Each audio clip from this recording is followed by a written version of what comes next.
Entrevista desta segunda rodada com os candidatos a prefeito de Sorriso. E hoje conosco por aqui nosso convidado Milton Ribas, né? Pela ordem de apresentação, o terceiro no sorteio. Então, candidato, seja bem-vindo, vou dizer bom dia e pedir que o senhor avalie sua campanha até aqui, como tem sido. Já temos alguns dias de andamento, né? Bom dia. Bom dia, Marlene, bom dia, Raíssa, bom dia, Milena, bom dia a todos os ouvintes da Rádio Sorriso. Satisfação enorme retornarmos a esta prestigiosa emissora para nos dirigir aos nossos milhares de ouvintes nesse momento. A campanha, nós estamos aí há poucos dias do pleito, ela nos deixa muito satisfeito com o andamento da campanha propriamente dita, com a receptividade que recebemos nas ruas. Nós que tínhamos até então uma candidatura de opção, chamada Terceira Via, ela continua sendo a Terceira Via, porém nós não tínhamos a dimensão do ar de mudança que nós estamos sentindo nas ruas. Realmente há um descrédito muito grande com a classe política. A gente tem feito um trabalho conscientizando aos eleitores que vão às urnas, e a gente ouviu lá no começo muitas pessoas se manifestando que não estavam dispostas a votar, pelo desencanto da classe política. Isso nos preocupa. O cidadão, enquanto cidadão, ele deve participar do processo democrático. Ele tem 3 opções de governo para o município a partir de 1º de janeiro. Ele avalie bem, avalia as propostas de quem realmente pode fazer um sorriso diferente. Então, essa é a grande leitura até então da campanha. Nós estamos sendo muito bem recebidos, como reitero novamente, nas empresas, nas casas, na rua.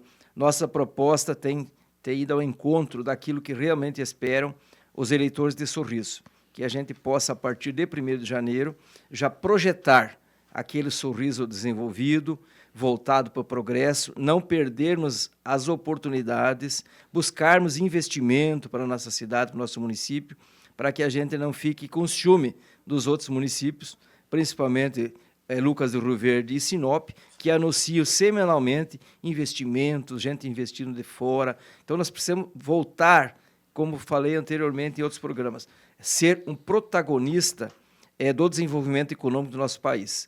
Nós somos a capital do agro, mas nós temos que tirar proveito disso e buscarmos, economicamente falando, os investimentos para fortalecer a nossa economia local, fortalecer as nossas empresas e buscarmos esse desenvolvimento como um todo.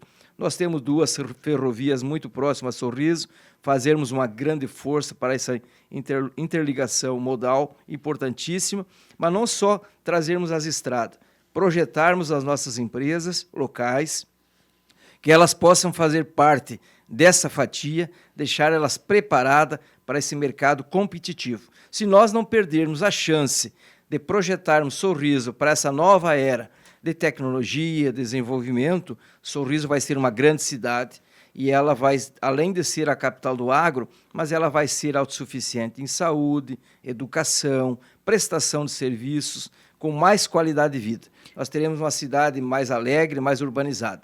Portanto, esse é o grande desafio que nós vimos nesse momento. Do que o senhor nos colocou até agora, o desencanto viria de onde nessa oitiva que vocês têm feito nas visitas, candidato, da dificuldade em relação à qualidade de vida em Sorriso? Do que seria da atual gestão? Nós temos vários cenários. Por exemplo, não há como negar que quem paga aluguel em Sorriso, há muito tempo nós chegamos aí a 16 mil inscrições. Então, a pessoa se desencanta quando ele perde a sua perspectiva de vida. Ele começa... um dia igual ao outro, ele já não consegue mais se projetar, ele não consegue mais ter um planejamento familiar, ele começa a perder o encanto. Isso é muito grave, isso é muito preocupante. O que nos move diariamente é a nossa autoestima. Nós temos que levantar todo dia determinado, com ânimo, para nós exercermos a nossa função. Isso em qualquer área. Quando a pessoa começa a ver que os seus objetivos começam a ser adiados, protelados, e muitas vezes até sem perspectiva de uma solução, ele começa a se desencantar com a política e com outras coisas também. Então, o que nós temos que fazer? Nós temos que motivar a nossa população. De que forma? De que a crise, a dificuldade, ela é passageira. Mas nós temos que ter uma luz. Se nós não tivermos essa luz, começa justamente a vir essa frustração pessoal, esse desânimo com quem tem o poder de solucionar e buscar as soluções, ver que há uma inércia nesse sentido, e nós temos que fazer uma administração voltada, moderna e dinâmica. O governo municipal não pode ser sonso, ele tem que ser ativo, proativo para proporcionar e mostrar para fora de Sorriso que nós temos uma máquina econômica muito forte e que nós podemos fortalecer a nossa economia, buscar renda para a nossa população. Eu falo aqui, Marlene, Milena e Raíssa, a nossa população mais carente, ela perdeu capacidade de renda. Ela, assim, quem ganha R$ 1.100, R$ 1.200, R$ 1.600 reais, não tem como suportar um aluguel de R$ 1.100. Então, fica inviável. Isso, no momento que ele está, o aluguel é uma coisa provisória. Ele quer sair do aluguel, ele quer ter seu próprio lar, quer ter sua segurança. Né? Então, no momento que ele fica inscrito, qual é a esperança que se dá para quem tem uma fila de 16 mil inscritos? É o seu ponto de partida? Se o senhor pensar a partir da sua fala até aqui, em plano de governo, seria o principal, está no topo da lista? Eu vejo assim, Marlene, tudo começa pela saúde. Não tem como pensar no desenvolvimento de uma cidade, em outros setores, se nós não cuidarmos da população. Uma população doente não pensa em casa, ele não pensa em nada. Em primeiro lugar, saúde. Resolver a questão da saúde de Sorriso. A saúde de Sorriso não é falta de recurso, é falta de gerenciamento. Então, começar por aí. Saúde e habitação é a nossa bandeira mestra. Começa pelo básico, pelo pilar. Agora, depois disso, que nós tivermos uma saúde eficiente, funcionando, nós vamos pensar nos outros setores. Mas muita coisa caminha simultaneamente. Podemos pensar na saúde, mas também devemos pensar na habitação e no saneamento. Nós estaremos falando de qualidade de vida num primeiro momento, para depois pensarmos em desenvolvimento econômico. Dentro da saúde, especificamente, nesse tópico que é muito importante, que tem, inclusive, destino de recursos por lei obrigatórios, a gente sabe uma porcentagem mínima do orçamento, o que o senhor enxerga como prioridade para Sorriso? Várias frentes, Marlene, várias frentes. Primeiro, a questão, consulta. Nossa cidade não suporta uma cidade que, daqui a 4 anos, nós estaremos falando de 200 mil habitantes. Nós projetamos e pensamos numa cidade desenvolvida. Não há como as pessoas ficarem das 4 da manhã na fila para agendar uma consulta. Eles não estão lá para consultar, eles estão para agendar uma consulta. Então, nós vamos usar a tecnologia a nosso favor, a tecnologia veio para isso, vamos adotar a modalidade do aplicativo, onde a pessoa poderá fazer o agendamento de casa mesmo. E lá vai fazer um sistema integrado de saúde que funcione. Às vezes a pessoa quer consultar e ele mora no bairro São Mateus e lá o posto está congestionado de consulta, mas ele pode migrar para o posto mais próximo. Nós vamos ganhar tempo, nós vamos ter agilidade. Outra coisa importantíssima, a questão das cirurgias. É outra coisa, tem pessoas que esperam a cirurgia há 8, 10 anos. O nosso cidadão de Sorriso, ele tem que sair do médico com a sua cirurgia agendada. Ele vai hoje, como ele procede hoje? Ele vai no médico, consulta, o médico faz o diagnóstico, o senhor tem que fazer, ou a senhora tem que fazer a cirurgia.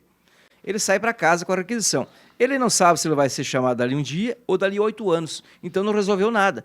Então nós vamos criar uma lei municipal, em primeiro lugar, que nenhuma cirurgia eletiva passe de 8 meses, prazo máximo, 8 meses.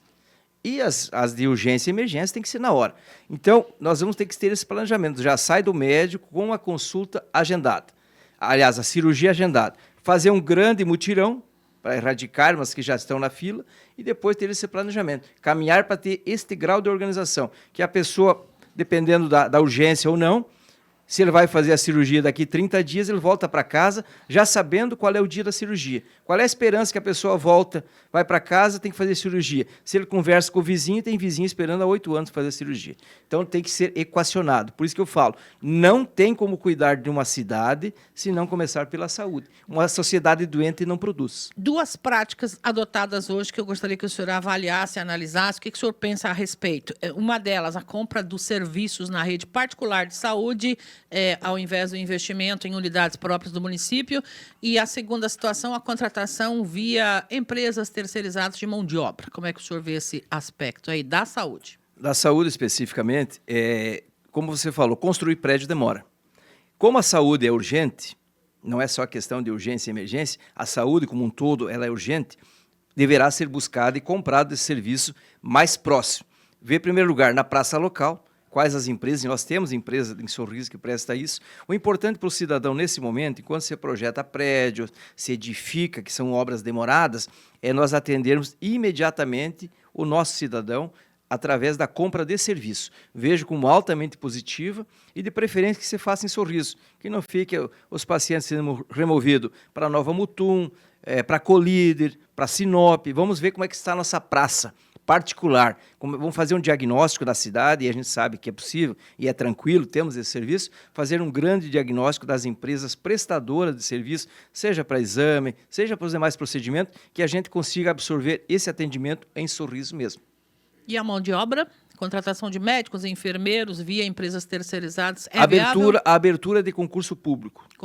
Talvez tenha que fazer uma transição, porque médico não pode faltar.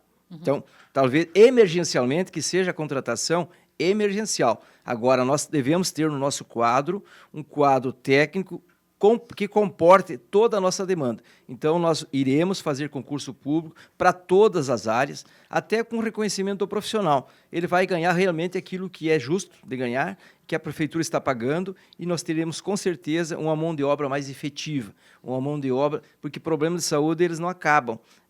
Eles aumentam conforme a população aumenta. Então, é uma demanda tranquila, pode fazer concurso para médico, para odontólogos, para enfermeiros, e demais profissionais da saúde. Vamos compor uma equipe altamente suficiente, porque demanda sempre existirá. Candidato Milton Ribas. Antes do intervalo, candidato, a gente havia abordado alguns temas, entre esses, um deles é a habitação. E acabamos não aprofundando nesse caso, a gente falou mais da saúde. Na habitação, que o senhor viu aí um dos problemas principais citados. Como o senhor pretende agir para amenizar, para mitigar esse problema, que tem tudo a ver com o alto custo de vida que o senhor tem identificado nessas visitas aí durante a sua campanha, né? Certamente, Marlene, é um levantamento que a gente está fazendo dia a dia, involuntariamente fazendo esse levantamento através do contato com as pessoas. Então, resolver a questão da habitação é um enfrentamento que tem que começar como uma das prioridades, começando pela saúde, como eu falei anteriormente, e logo a habitação. O Poder Público Municipal de Sorriso deve para a sua população 16 mil residências, que praticamente inviabiliza de muitas pessoas ficarem na nossa cidade. Uma cidade que precisa de mão de obra, os nossos empresários precisam contratar, mas é economicamente inviável uma pessoa que às vezes ganha R$ 1.400, R$ 1.600, que é a grande média, pagar R$ 1.100 por 4 cômodos. Então, isso com certeza aborta outras possibilidades da qualidade de vida da família.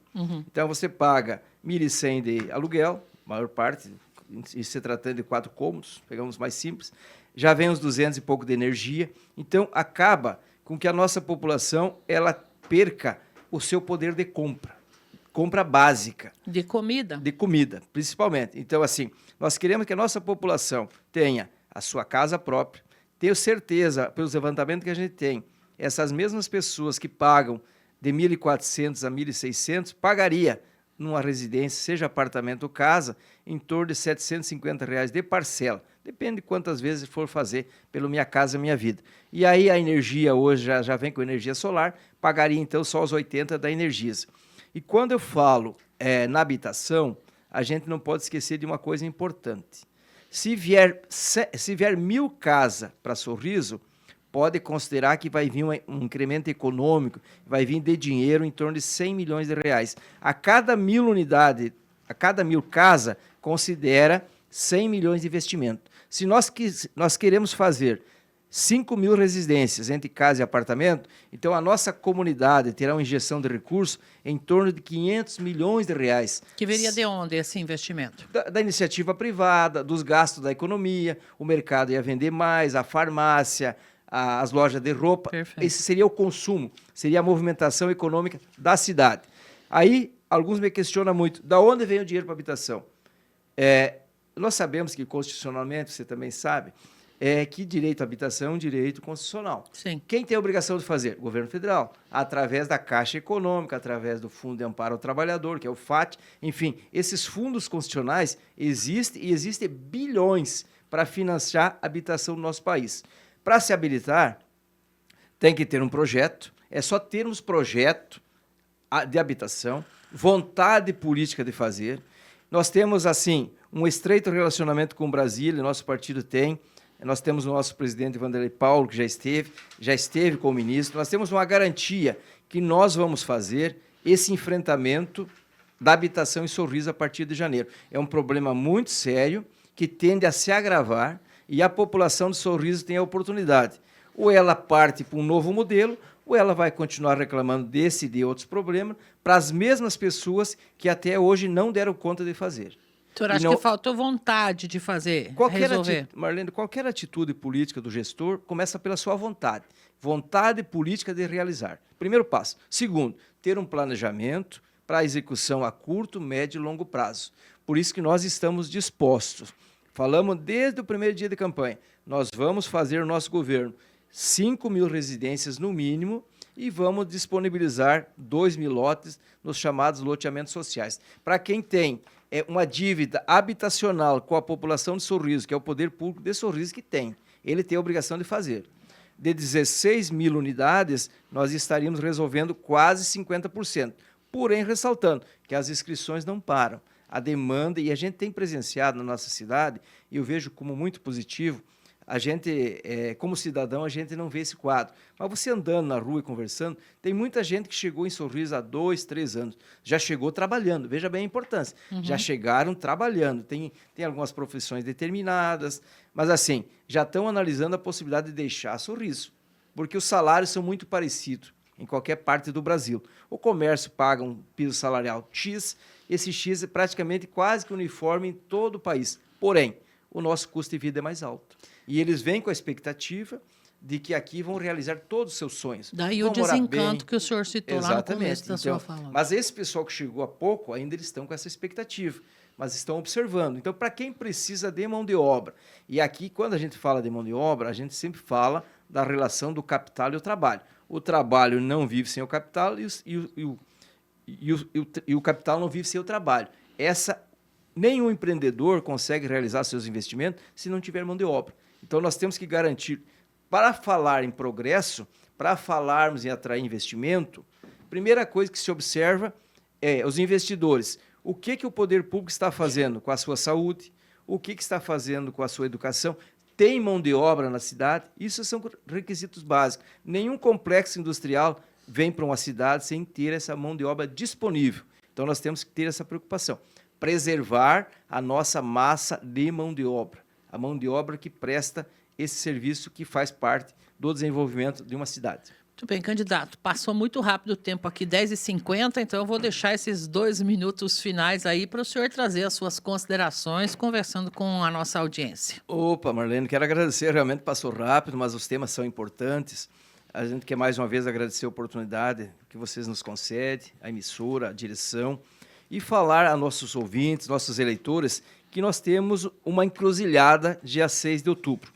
Ou nós começamos a traçar a mudança que nós precisamos em Sorriso em todas as suas áreas. A nossa classe trabalhadora, nossos empresários locais, para que a gente consiga fazer a mudança que Sorriso precisa. Nós precisamos mudar a maneira de agir. Nós temos que ter um governo municipal preocupado, que faça diálogo com todos os setores para trazer o progresso que nós precisamos fazer em Sorriso. E aí nós temos outras 2 candidaturas, que, a meu ver, vêm de um mesmo grupo político, confirmado até pelo governador em visita recente, que para mim não é nenhuma novidade, vem com 2 roupagens diferentes, mas eles conviveram com esses problemas 8 anos e não apontaram uma alternativa. Então, nós somos a proposta da mudança, a mudança de preservar aquilo que está dando certo, melhorá-la, mas, acima de tudo, propor uma mudança estrutural na nossa economia, buscarmos investimento que precisa, fortalecer a nossa classe trabalhadora, resolvendo os problemas da saúde, da educação, melhorarmos a nossa educação. Nós temos que preparar a nossa população com conhecimento, para absorvermos a alta tecnologia, senão nós vamos ficarmos alheios à tecnologia. Então, são várias frentes. É um grande mutirão que nós começaremos a partir de janeiro, fazermos na nossa cidade, para que mudamos a nossa realidade para melhor. Nós temos que fazer uma cidade forte, urbanizada, bonita, todos os bairros têm o mesmo tratamento do centro da cidade, e nós somos um só povo. Um povo que veio para cá para trabalhar, determinado, buscando melhores condições de vida, e quem veio para trabalhar, que fique conosco. Temos uma cidade forte, próspera e que ficará ainda melhor. E quem optar pela mudança, vote Milton Ribas número 11, dia 6 de outubro. Obrigado, Marlene, Raíssa, Milena. Um bom dia a todos. Muito obrigado por essa oportunidade.